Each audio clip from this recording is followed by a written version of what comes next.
계속해서 하려고 합니다. 우리가 예수님의 제자되는 증거는 무엇인가? 우리는 그리스도의 정신을 나타낼 때 우리는 비로소 저 사람 보니까 예수님의 제자다 이렇게 하잖아요. 그래서 오늘 이 그리스도인으로서 우리가 그리스도의 제자가 되는 증거가 무엇인지, 또 나는 그러므로 그리스도의 참된 제자인지 한번 확인하고 또 배우는 시간을 갖겠습니다.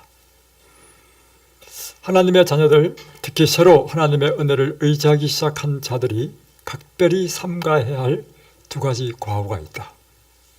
그 하나는 저희 자신을 하나님과 조화시키기 위하여 자신의 행실과 자신의 힘을 의지하는 것이다. 만일 우리가 우리 자신의 힘으로 하나님의 법을 지킴으로 거룩해지고자 노력한다면 우리는 그것이 불가능한 일임을 발견하게 될 것이다. 그리스도 없이 우리가 하는 모든 것은 이기심과 죄로 말미암아 망쳐지게 된다. 믿음으로 말미암는 은혜만이 우리를 거룩하게 할 수 있다.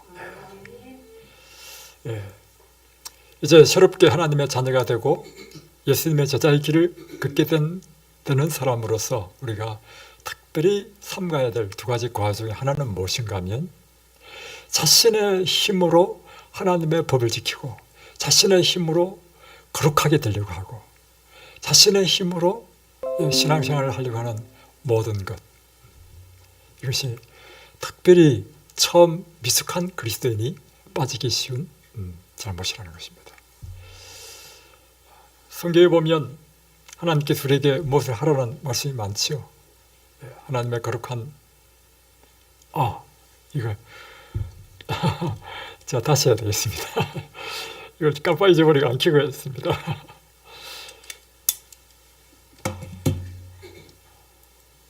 이거 다시 처음부터 다시 해야 되겠는데 그냥 할까요? 네. 이제 사실 그리스도인이 되고 난 이후에 장성한 그리스도인으로 변화되어 가는 과정 가운데 이제 처음 미숙한 그리스도인일 때 잘못하는 오류가 있습니다. 그것은 자신의 힘으로 하나님의 법도 지키고 자신의 힘으로 하나님 앞에 거룩한 삶을 살고자 하는 그런 일을 한다는 것이죠. 사실 그렇죠. 우리가 성경을 보면 성경에 하나님께서 우리에게 이제는 너희가 그리스도인이 되었으니 마땅히 너희가 어떠한 사람이 되어야 하느냐, 거룩한 행실과 선한 삶을 살도록 우리에게 권하주고 있지 않습니까? 그리고 절대적인 의는 하나님의 율법입니다. 결국에는 우리는 하나님의 율법에 일치된 삶을 살 때 비로소 하나님의 그 의, 거룩함에 들어갈 수 있거든요. 그래서 우리는 하나님의 율법을 순종하는 삶을 살아야 된단 말이에요. 그런데 미숙한 그리스도인은 이것을 무엇을 하라고 하니까 내 힘으로 해야 된다고 생각하고 내 의지와 내 힘으로 그것을 하려고 한다는 것입니다. 그러니까 여러분 한번 해보셨나요? 저는 해봤습니다. 열심히 특심이 돼가지고요, 하나님의 법대로 한번 순종해 보려고 죽을 힘을 다 해봤습니다. 그 결과 이게 안 되는구나. 너무 힘든 것입니다. 그런데 힘들게 하더라도 안 돼. 그래서 깨닫게 되는 거죠. 이게 기독교라는 것은 내 힘과 내 의지로 하는 것이 아니라 하나님께서 내 안에 들어오셔서 하나님을 믿는 믿음으로 행하는 것이라는 것입니다. 믿음으로 행하는 것이 무엇이냐면 하나님께서 내 안에서 일하시도록 하는 것입니다. 그럴 때는요, 굉장히 자연스럽고 부드럽고 쉽고 아름답고 이런 경험으로 우리가 들어가야 되는 거죠.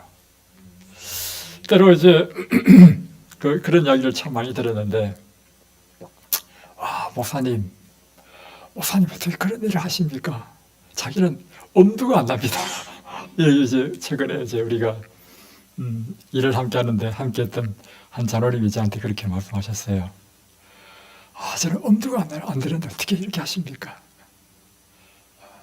근데 그래서 왜 그렇게 생각되느냐 하면 내가 내 힘으로 내 지혜로 해야 된다 생각하니까 엄두가 안 나는 거예요.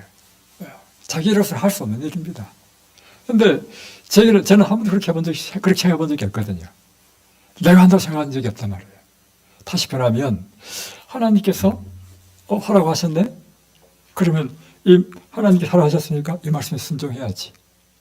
그리고는 하나님께서 주시는 힘과 능력으로 순종해 나가는 거예요. 그리고 그 결과는 하나님께 맡겨버려요. 그러면 이게 내가 하는 일이 아니고 똑같은 일을 하는데, 물론 일은 누가 합니까? 제가 하죠. 근데 나에게는 내가 하는 일이 아니라 나는 하나님께서 하시는 일이라 힘이 안 들어. 수고롭지도 않고 그것이 큰 일도 아니야. 그러면서도 엄청난 일을 해. 예를 들면 이와 같은 것이죠. 이제 제가 이든밸리 천연치유센터 이렇게 이제 예양원 사업을 이제 한다고 하니까 많은 사람들이 염려와 걱정을 많이 하는 것입니다. 당신이 그 일을 해본 적도 없잖아. 물론 그렇죠. 근데 저는 단 한 번도 제 마음속에요 염려하거나 걱정해 본 적이 없습니다. 근데 그것은 내가 경험이 있어서도 아니고 자신이 있어서도 아니고 오직 하나 그렇게 염려도 하지 않고 전혀 걱정하지 않는 이유는 무엇이냐면 이것이 하나님께서 말씀하셨고 나는 이 말씀에 순종하면 하나님께서 나머지 일은 다 해결하신다는 믿음을 갖고 그 믿음을 한단 말이에요. 그리고 환자가 낫는 것에 대해서도 염려하지 않습니다. 왜 염려하지 않느냐? 하나님께서 예언하시려 주신 말씀대로만 순종해서 가르치고 그렇게 생활하도록 하고 하면 하나님께서 약속하셨으니까 누가 이 일을 하실 거예요? 하나님께서 하신단 말이에요. 그런 믿음 때문에 저는 한 번도 걱정해 본 적이 없습니다.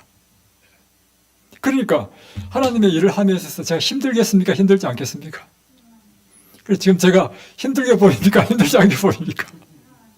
그런데 하나님께서 정말 자비하신 분이시라 제가 이게 감당이 안 될 것 같으니까 사람을 딱 보내주시는 거야. 그러니까 이 모든 것도 뭐냐면 하나님께서 하신 일 중에 하나야. 그래서 저는 이 원리를 젊었을 때부터 딱 배워가지고요. 언제나 그냥 자유롭게 보십시오. 만일 우리가 우리 자신의 힘으로 하나님의 법을 지킴으로 거룩해지고자 노력한다면 우리는 그것이 불가능한 이름을 발견하게 될 것이다. 그리스도 없이 우리가 하는 모든 것은 이기심과 죄로 말미암아 망치게 된다. 이게 만약에 내가 하게 되면 우리 인간의 이기심, 우리 인간의 죄로 인해서 하나님의 삶이 망쳐지는 것입니다. 그러나 나는 전혀 할 수 없기 때문에 전적으로 하나님께 의지하는 삶을 살게 되면 나의 이기심과 죄가 개입될 수가 없죠. 전적으로 하나님께서 하시는 일이니까 나의 인간의 이기심과 죄로 망쳐질 수 없다는 것입니다. 그래서 믿음으로 말미암은 은혜만이 우리를 거룩하게 할 수 있다. 아멘이십니까?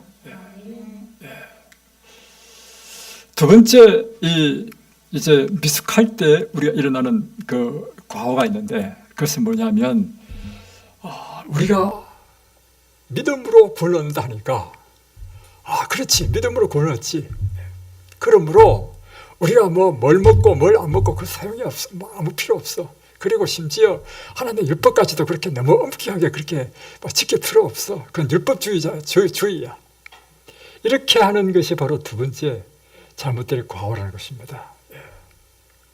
그래서 많은 그리스도인들이요, 그리스도를 믿기만 하면 사람은 하나님의 율법을 지킬 의무에서 벗어난다고 하는 것입니다.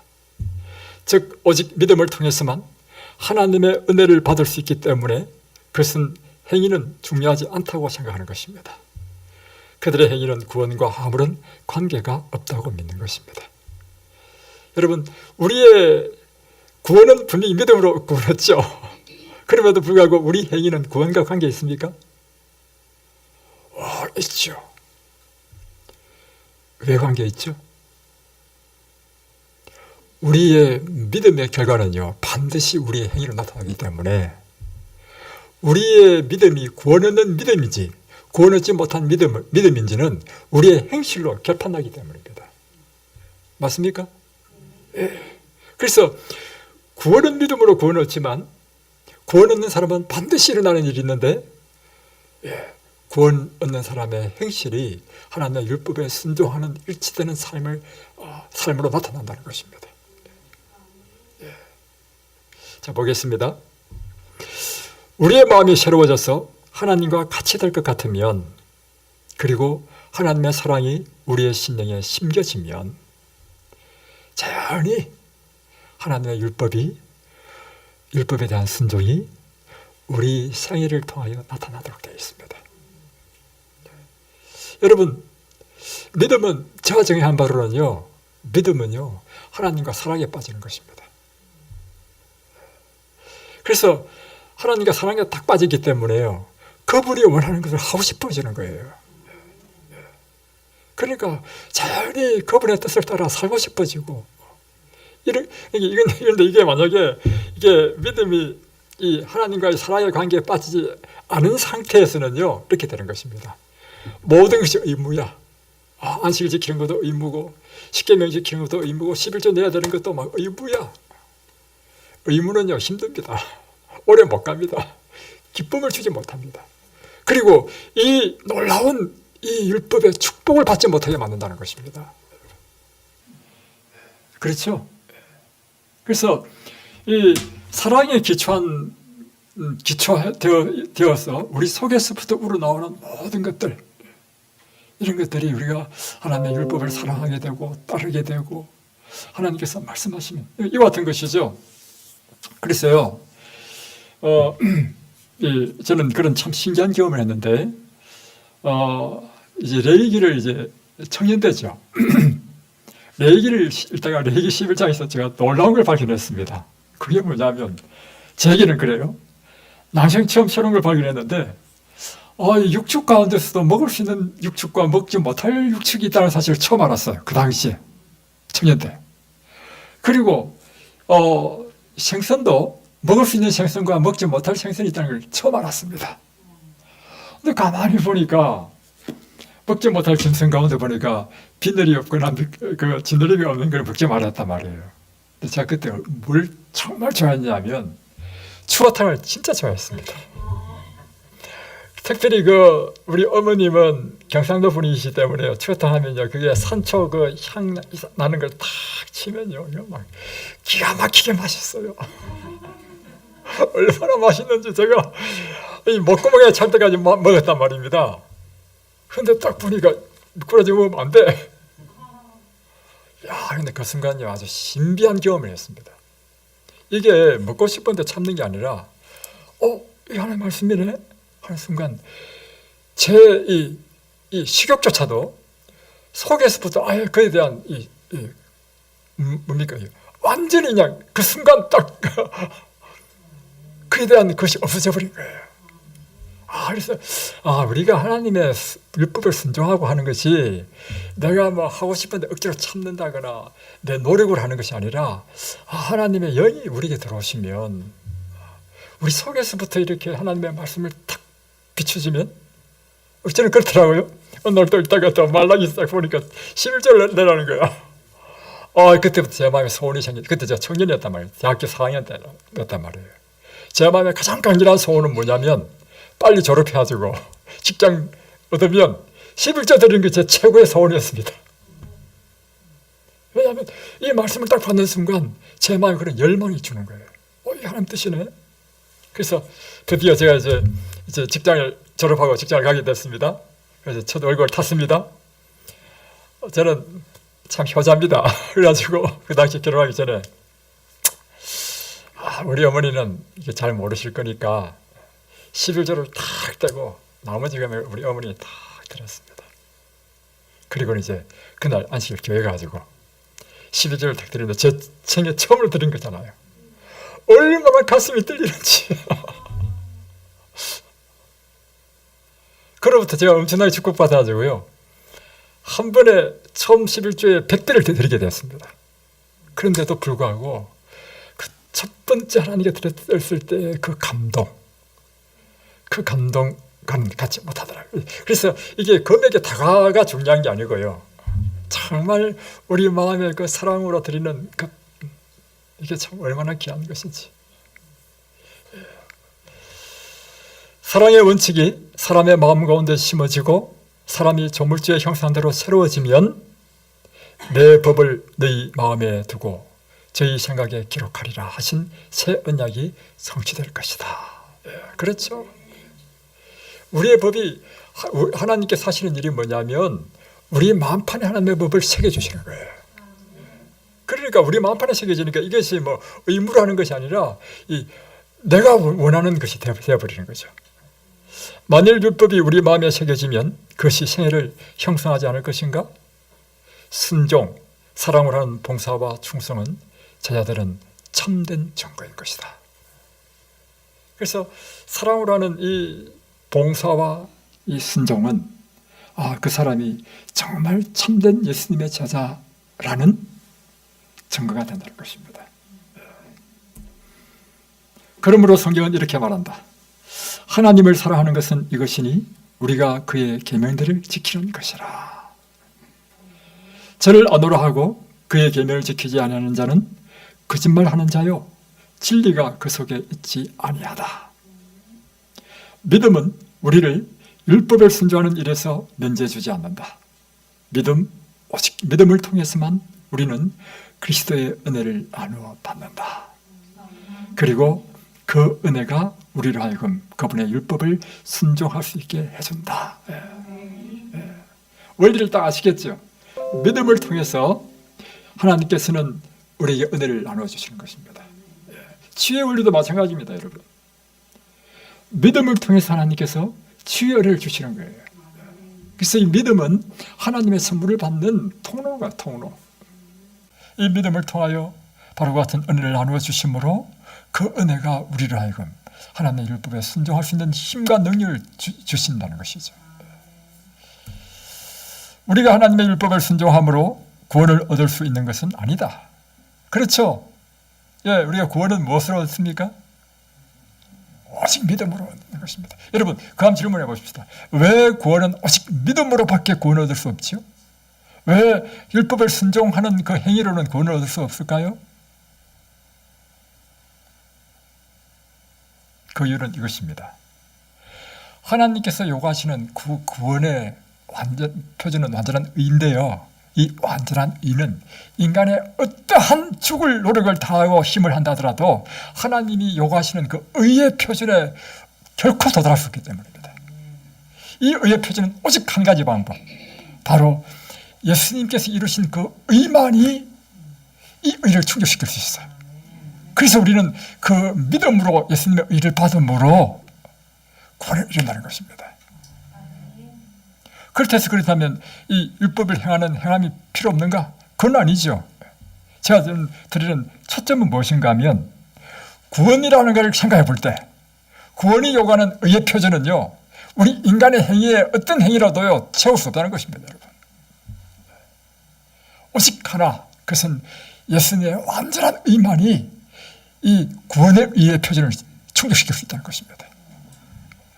그래서 우리는 오직 믿음으로 구원을 얻는다는 것입니다. 자, 그래서 율법을 순종함으로 구원을 얻을 수 있는 것은 아닙니다. 그러나 구원은 믿음으로 말미암은 하나님의 값없이 주시는 선물인 것입니다.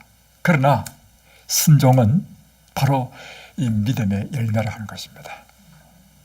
예수님을 진실하게 믿으면, 진실하게 믿는 삶에 나타나는, 그 사람에 나타나는 것은 그분의 의로운 그 율법에 따라 순종하고자 하는 삶으로 표현되고 나타난다는 것이에요. 그게 정상이죠. 보십시오.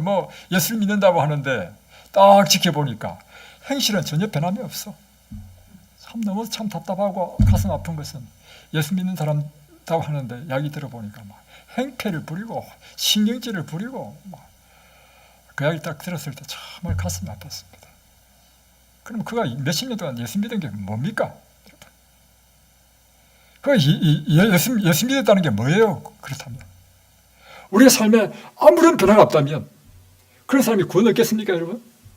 그런 사람이 우리 구원은 오직 믿음으로 구원을 얻기 때문에 나는 예수를 믿어. 근데 그 사람 행실을 보면 형편없어. 제가 볼 때는요, 그것은 구원 얻는 믿음도 되지 못한다는 것입니다. 구원 얻는 믿음을 정말 소유했다면 사람은 반드시 그분과의 사랑의 관계 가운데서 끊임없이 성령의 조명하심에 따라 자신의 죄를 보고 죄에 대하여 절망하고 그러면서 회개하고 그러면서 점점 그분을 닮아가고자 하는 열망으로 변화될 수밖에 없는 것이죠.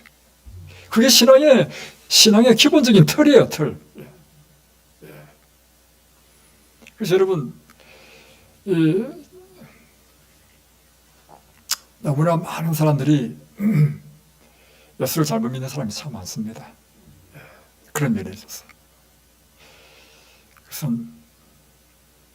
그래서 그런 면에 있어서 하나님께서 이 예언의 통해서 우리에게 참된 신앙이 무엇인지를 참 다양한 이 성령의 조명으로 빛으로 우리에게 비춰주셨기 때문에 특별히 재림교인들은 빛을 받은 사람들인 것입니다.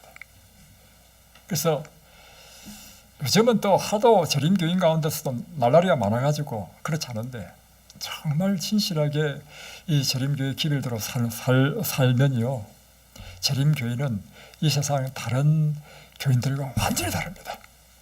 무엇이 다른가? 사람의 품행과 행실에서 딱 차이 나도록 되어 있습니다. 맞습니까, 여러분? 제가 발견한 바로는 그렇습니다. 근데 요즘은 하도 재림교인 가운데서도 막 날라리가 많아가지고 반드시 그렇지는 않지만, 그러나 그런 사람 보지 말고 진실한 그리스도인,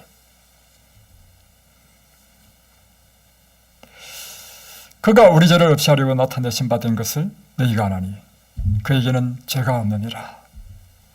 그 안에 가는 자마다 범죄하지 아니하나니 범죄하는 자마다 그를 보지도 못하였고 그를 알지도 못하였느니라. 이것이 우리가 그리스도의 제자가 된 진정한 증거이다. 그러니까 참된 그리스도인의 제자는요, 다니엘이 하나의 어떤 의미에서는 표준이 우리의 모본이 될 수 있는 것이죠. 요셉이 우리의 모본이 될 수 있고, 그 안에 가는 자마다 범죄하지 아니하니 범죄하는 자마다 그를 보지도 못하였고 그를 알지도 못하였다. 그러니까 점점 우리를 하여금 하나님의 그 완전하심대로 완전하게 변화될 수밖에 없도록 되어 있다는 거죠. 우리가 그리스도 안에 거하고 하나님의 사랑이 우리 안에 거하게 되면 일어나는 일이 있습니다. 그것은 우리의 감정과 우리의 사상과 우리의 목적과 행동은 그분에 의해서 지배를 받게 되는 것입니다. 그래서 우리의 행위는 그분의 거룩한 율법과 일치하게 되는 것입니다. 아멘이십니까? 우리가 하나님을 순종할 필요가 없다고 주장하는 그러한 신앙은 신앙이 아니라 참남입니다. 그러니까 하나님의 율법을 순종할 필요가 없어, 이거는 참남된 것이라는 것이죠. 너희가 그 은혜를 인하여 믿음으로 말미암아 구원을 얻었나니 그러나 행함이 없는 믿음은 그 자체가 죽은 것이다. 예수께서 이 세상에 오시기 전에 당신에 대하여 말씀하시기를 나의 하나님이여 내가 주의 뜻 행하기를 즐겨오니 주의 법이 나의 심중에 있나이다. 그러니까 예수님께서 이 땅에 사실 때 어떤 삶을 사셨는가? 언제나 주의 법이 그의 심령에 있어서 주의 법을 따르는 것을 즐거워하는 삶이었다 할 것입니다. 그렇다면 오늘 그리스도의 제자된 우리도 역시 고백해야 될 것이 있는데, 그것은 예수님처럼 나의 하나님이여 내가 주의 뜻 행하기를 즐겨오니 주의 법이 나의 심중에 있나이다 라고 고백할 수 있어야 되는 것입니다.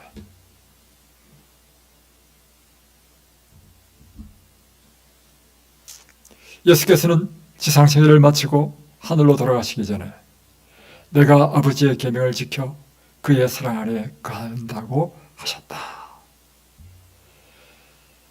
그러니까 예수님께서 아버지 사랑 안에 거하신 것은 그의 계명을 지켜 이렇게 했어요. 또 성경은 말한다. 우리가 그의 계명을 지키면 이로써 우리가 저를 아는 줄로 알 것이요 저 안에 거한다는 자는 그의 행하시는 대로 자기도 행할지니라. 우리가 영생을 얻는 길은 언제나 동일하다. 그것은 아담과 하와가 범죄하기 전에 에덴 동산에 있을 때나 지금이나 똑같다. 어떤 점이 또 똑같은가? 그것은 우리는 하나님의 율법에 완전히 순종하는 일, 곧 완전한 의를 통해서 영생을 얻는 것이다. 그러니까 여러분, 우리가 구원을 얻는 것은 그분의 완전한 의에 이를 때 우리가 영생을 얻는다는 것입니다. 그래서 아담과 하와는 하나님 율법에 완전히 순종하는 일을 통해서 바로 영생을 얻는 일에 참여하게 되었다는 것입니다. 그래서 이제 영생은 그 외에 다른 길로 얻어질 수 없다. 그렇게 되면 모든 피조물의 행복이 위험해질 것이기 때문이다. 이렇게 되어 있는데요. 그러니까 온 우주에서부터 시작해서 이 땅에 이르기까지 모든 이 우주는 완전한 하나님의 의에 일치한 세계가 될 때 죄가 없는 완전한 행복한 조화로운 이 우주의 질서가 유지된다는 것이죠. 그래서 아담과 하와는 하나님의 율법에 완전히 순종하는 삶을 통해서 계속해서 영생이 주어졌다는 것입니다. 자, 다음, 아담은 타락하기 전에 하나님의 율법을 지킴으로 의로운 품성을 이룰 수 있었다. 그러나 아담은 그 일에 실패하였다.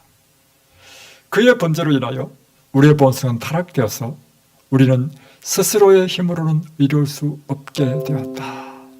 자, 이제 범죄하기 전에는 하나님의 율법을 지킴으로 의로운 품성을 이룰 수 있고 영생에 이르게 되었지만 아담이 범죄하고 난 이후부터는 우리 인간의 모든 인간의 본성은 타락되었기 때문에 우리 스스로의 힘으로는 이렇게 될 수 없다는 것입니다. 또 우리는 죄가 많고 거룩하지 못하기 때문에 거룩한 율법을 완전히 지킬 수 없게 되었다. 우리는 하나님의 율법의 요구를 응할 만한 자신의 의를 조금도 가지지 못하게 되었다. 그러나 그리스도께서 우리에게 피할 길을 마련해 놓으셨는데 그것은 그분께서 이 세상에 사시면서 우리가 당해야 할 것과 똑같은 시련을 당하셨지만 죄 없는 생활을 사셨다. 그는 우리를 위하여 죽으셨고 지금 그는 우리 죄를 벗기시고 당신의 의를 우리에게 주시려고 하신다. 그러니까 이제는 범죄한 우리에게는 하나님의 의에 이룰 수 있는 유일한 방법은 예수님께서 이루신 그 의를 옷 입는 것이라는 것입니다. 그래서 그 의는 값없이 주시는, 믿음으로 값없이 주는 것이기 때문에 믿음으로 구원하는 것입니다. 이해되시죠? 자, 그 다음 이와 같이 믿음으로 의롭게 돼서 우리가 하나님의 의의 표준에 이를 뿐만 아니라 하나님께서는 십자가를 통해서 더 위대한 일을 행하셨는데, 자 보십시오. 우리는 우리의 젖된 자를 그분께 바치고 그분을 우리의 구주로 받아들이면 우리의 생애가 아무리 악하였을지라도 그의 공로로 인하여 우리는 의롭다 하심을 얻는다. 그러니까 이 칭의, 그 의로움을 받는 것은 우리의 젖된 자를 주님 앞에 완전히 바치고 그분을 우리의 구주로 받아들이면 그분의 공로가 우리의 것이 된다는 것입니다. 그래서 우리가 의롭게 함을 입는다는 것입니다. 자,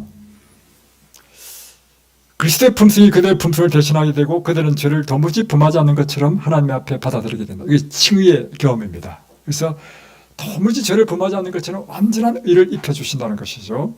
그런데 이뿐만 아니라 그 다음 중요한 것입니다. 그리스도께서는 우리의 마음을 변화시키는 일을 하신다는 것입니다. 그래서 믿음으로 말미암아 우리 마음에 거하신다는 것입니다. 그래서 이 그리스도께서 우리 마음에서부터 이 의를 따르고 죄를 극복하는 힘과 능력을 주신다는 것입니다. 그래서 우리가 의를 옷 입을 뿐만 아니라 이제 의로운 삶을 살 수 있는 능력까지 주시는 것, 이것이 바로 예수님께서 이루신 구원이라고 하는 것입니다. 그런데 어떻게 이것을 이루어지는가? 아까처럼 우리의 젖된 자를 주님 앞에 완전히 바치는 것처럼 그들은 믿음으로 그리스도와 연합함으로 말미암아 또는 그대의 마음을 항상 그에게 바침으로 말미암아 유지해야 할 것이다. 오직 한 가지 방법밖에 없는데 그것은요, 우리 자신을 주님께 바치는 것입니다.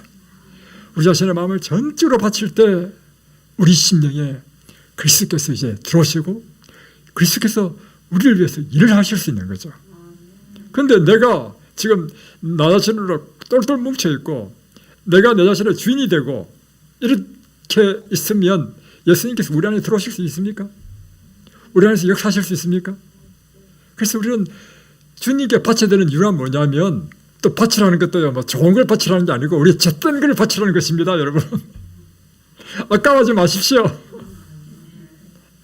사람들은 바치라니까 엄청 아까워해. 알고 보면요, 잿밖에 없습니다, 여러분. 바쳐야 될 거는. 그리고 하나님께서는 우리에게 유익될 것은 바치라 하지 않습니다, 여러분. 우리가 갖고 있으면 절대 안 되는 것. 그래서 우리의 잿된 자를 주님께 드리고 우리의 전 존재와 모든 수를 주님 앞에 바칠 때 주님께서는 우리 안에 들어오셔서 당신의 놀라운 일을, 능력을 행하신다는 것입니다. 그래서 기독교는 내가 하는 것이 아니라 그리스도께서 하는 것이다. 그분의 능력이 우리의 삶을 지배하는 것이 되어야 되는 것입니다. 그래서 교회에서 보면 뭘 하라고 했냐, 나는 못해. 이거는요, 주어가 누구냐면 자기야. 그러니까 하나님의 일도 누가 한다고 생각하냐면 자기가 한다고 생각하니까 나는 못한다는 거야. 근데 주님의 일은 누가 하시는 거라고요? 주님이. 그래서 나는 할 수 없지만 주님께서 저에게 능력 주시면 제가 할 수 있습니다. 이렇게 이야기해야 돼요. 그대가 이렇게 하는 동안에는 하나님은 그대의 원하고 행하시는 것을 당신의 기쁘신 뜻대로 하실 것이었다. 그러므로 그대는 이제 내가 육체 가운데 사는 것은 나를 사랑하사 나를 위하여 자기 몸을 버리신 하나님의 아들을 믿는 믿음 안에서 사는 것이다 라고 말할 수 있게 될 것이다. 이제 나는, 내 안에 누가 사세요? 지사님 안에 누가 사세요?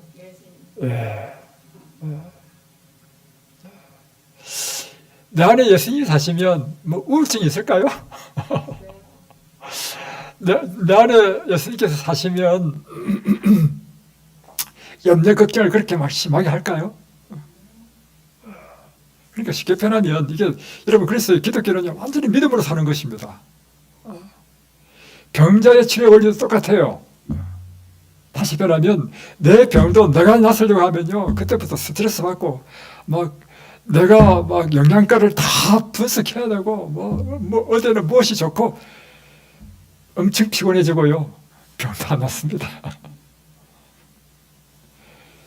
병도 어떻게 낫는다고요? 믿음으로 나아요. 하나님께 진짜로 맡기십시오. 하나님께서 하시라는 대로 하시는 거예요. 그러면 하나님께서 다 알아서 하신다는 거예요. 그럼 어느덧 우리의 삶 가운데서 하나님의 놀라운 역사가 이루어진다는 거죠. 지금 제가 드릴 말씀은요, 제가 여러 경험을 해봤습니다. 환자들에게. 그럼 놀라운 일이 일어나더라고요.